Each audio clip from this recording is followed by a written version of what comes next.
Hi, I'm Camille Hardman, and I am one of the producers and directors of Still Working 9 to 5. And I'm Gary Lane. I'm also a producer and director on Still Working 9 to 5, and I'm excited to be here. And my name's Larry Lane. I'm the executive producer on the film Still Working 9 to 5. Still Working 9 to 5, the idea came in 2018. Dolly, Lily, and Jane kind of put their names in the ring. They wanted that sequel to finally happen. So they all said they were going to jump in. So with me and my brother, we kind of were like, it's been a movie, it's been a song, it's been a TV show, it's been a musical, now a sequel. So we kind of wanted to document the life of 9 to 5. And then reaching out to Camille, she really researched and found out there was a 9 to 5 organization. Jane really spearheaded the movie because of the issues. So when Camille came on board, we kind of say the fandom met the feminism, and it's turned into the movie that we've got today, which is 4 years later.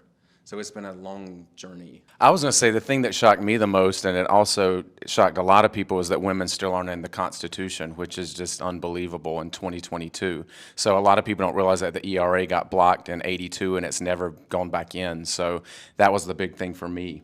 I would say, as far as, he talked about the ERA side of it. From the 9 to 5 side of it, just interviewing Dolly, Lily, Dabney, and Jane, and getting them to talk about their on-set stories and all of the things we capture, because it's an archival documentary, which is a really hard one to do, and we have over 1,000 items of film clips, photos that we had to get cleared. So the fans are really going to see this behind the scenes and their stories. We're fans of 9 to 5. I've never heard these stories before, like Lily wanting to quit the picture before it even started, things like that. I think the fans are going to really enjoy.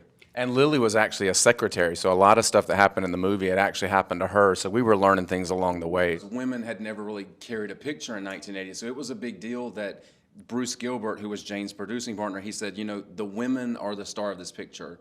And Dabney Coleman, who was a TV actor, that was a big thing too, because TV actors and film actors at that time were very, divided. So he was a hard sell, but he was the perfect cast, because you love him and hate him at the same time. So he played it just right. And even at 91, like Dabney was 90 when we interviewed him, and we interviewed him on February 20th. So it was literally 7 days before COVID shut the world down. We got his interview done, and he was just sharp as that. He said when Jane walked out in that safari outfit, she was just gorgeous. So just meeting him was amazing. He was actually cast in Private Benjamin. They had written a special part for him, and he turned it down, and his agent was furious. He's like, no, I'm supposed to play this Mr. Hart. I think this is the one. And he held, and they both came out in 1980, so that was another big movie.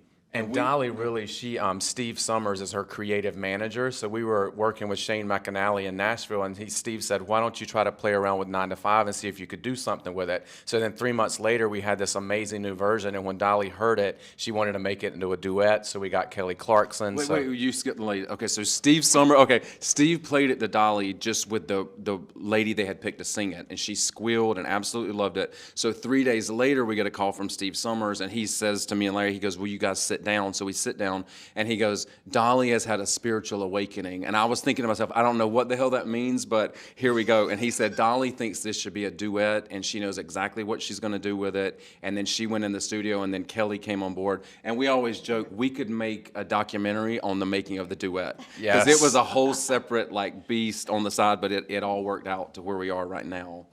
I think there's still a lot of things that we do have to change. I think there's maternity leave, which I think should be actually family leave, because it needs to be equal between men and women.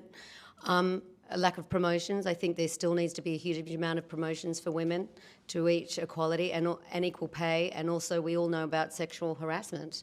And that was one of the reasons why I wanted to do this film, because it was right after Me Too. And I knew that it was a poignant, mixing it and using 9 to 5 as a vehicle to tell that story of women in the workplace. I think it was a really wonderful thing to do, and to really get the message out there.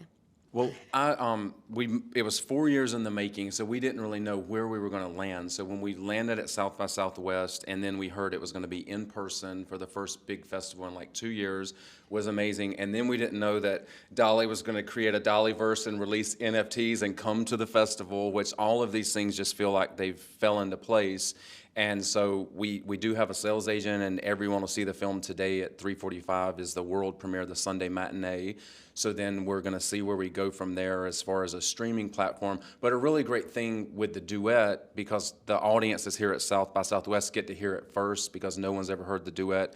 And then because it's a promotional tool for the film, the plan is that when we find a streaming service, whoever they are, when they release the film, the duet will be released the same day as a marketing tool to go out with the film release. So it's kind of like a 2-for-1, which is amazing for us.